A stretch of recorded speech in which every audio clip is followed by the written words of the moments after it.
Hi friends, welcome to Thilaka's kitchen. இன்றைக்கி jackfruit பலாப்பழத்தில், பிஞ்சு பலாப்பழத்தில் நான் இன்றைக்கி சிக்கன் கறி மாதிரி ஒரு கறி செய்ய போகிறேன். அதை எப்படி செய்கிறேன்னு சொல்லி காட்டுறோம். வாங்க வீடியோக்குள்ளே போவோம். இப்போ 2 மேசக்கரண்டி அளவு தேங்காய் பூ எடுத்துருக்குறேன்.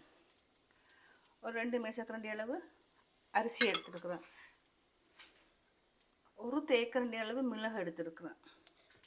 அரை தேக்கரண்டி அளவு பெருஞ்சீரகம். இதெல்லாம் நல்லா வறுக்கிறேன். கோல்டன் கலருக்கு வறுத்து எடுக்கிறேன்.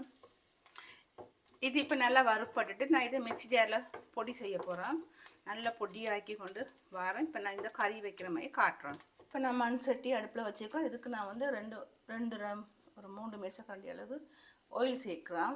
இந்த கருவேப்பிலை ரொம்ப சேர்த்துருக்குறேன். பச்சை மிளகாயும் சேர்க்குறேன். இதோட இஞ்சி பூண்டு பேஸ்ட்டும் சேர்க்குறேன்.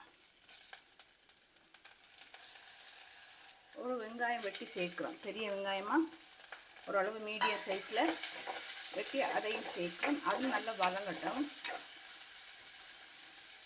ஜாக் ஃப்ரூட் அதை நான் சேர்க்குறேன். இதில் இது போலசண்டு சொல்லுவோம் இங்கே, அதை சேர்க்குறேன். இப்போ நான் 2ஆம் பால் 3ஆம் பால் எல்லாம் சேர்க்குறேன். அது நல்லா அவியணும்.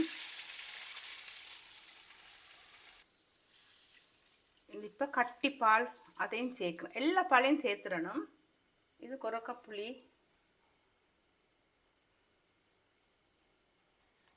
2 பீஸ் சேர்த்துருக்குறேன்.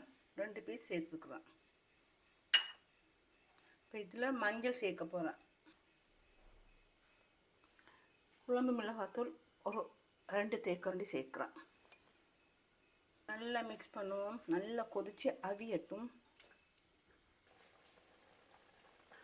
பொரிமா தூள் கொஞ்சம் சேர்க்குறோம் வாசனைக்கு. அது இறைச்சிக்கறி வாசனையாக இருக்கும். இது போட்டால் கொஞ்சம் இறைச்சிக்கறின்ற ஒரு வாசனை வரும்.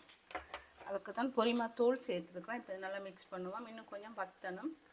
நான் திரிச்சு வச்ச பவுடரை இன்னும் ஒரு 2 நிமிஷத்தில் சேர்க்க போகிறேன்.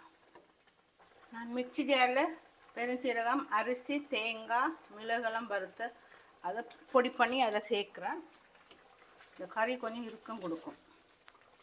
இப்போ இன்னும் கொஞ்சம் வத்தட்டும். இதில் போட்டு அந்த புளியெல்லாம் நாங்கள் எடுத்துடுவோம். எலுமிச்சம்பழம் ஒரு பாதி, சின்ன பாதியாக புளியிறேன். இதை நல்லா மிக்ஸ் பண்ணி விடுவோம். நெருப்பை கொஞ்சம் குறைச்சி விடுவோம்.